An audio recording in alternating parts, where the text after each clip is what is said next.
ప్రేమ పేరుతో రిలేషన్షిప్లో ఉన్న వాళ్ళకి ఒకళ్ళపైన ఒకళ్ళకి నమ్మకం ఉండాలి. అలాగే లాయల్టీగా ఉండాలి ప్రేమలో ఉన్నప్పుడు. ఆ లాయల్టీ మిస్ అయినప్పుడు గొడవలు, విభేదాలు ఇవి ఖచ్చితంగా వాళ్ళిద్దరి మధ్య వస్తాయి. అయితే ఇలాంటి ఒక ఘటన అంటే చాలామంది అలాంటి విభేదాలు వచ్చినప్పుడు బ్రేకప్ చెప్పుకొని దూరం అయిపోతారు.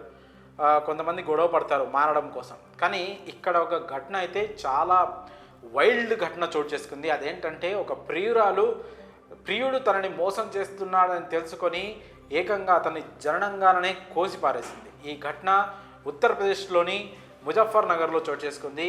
అయితే ఇంత వైల్డ్ డిసిషన్ని ఆ అమ్మాయి ఎందుకు తీసుకుంది, అసలు ఎలా తీసుకుంది అంటే ఒక సినిమా స్టోరీని మించిన కథలాగానే ఉంది.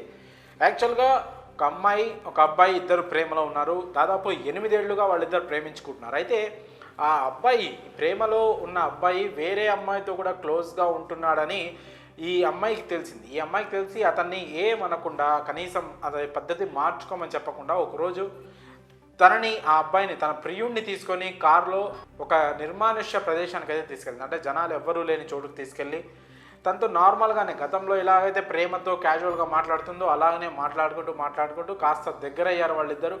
ఆ దగ్గరైన క్రమంలో సడన్గా ఒక్కసారిగా తనతో పాటు తెచ్చుకున్న కత్తిని తీసేసి ఆ అబ్బాయి జననంగాలను అయితే కోసేసింది.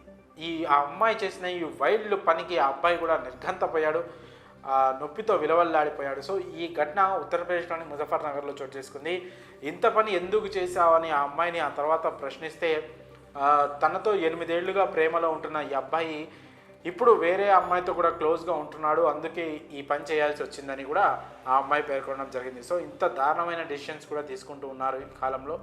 సో ఖచ్చితంగా ప్రేమలో ఉన్నప్పుడు లాయల్టీగా ఉండాలి, లేదంటే ఇలాంటి ప్రమాదాలకు కూడా గురి కావాల్సి వస్తుందని నెటిజన్లు సోషల్ మీడియాలో కూడా చాలా విచిత్రమైన కామెంట్లు చేస్తున్నారు ఈ ఘటన పైన.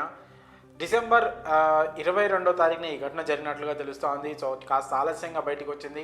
మరి ఈ ఘటనపై మీ అభిప్రాయాలను కామెంట్స్ రూపంలో తెలియజేయండి.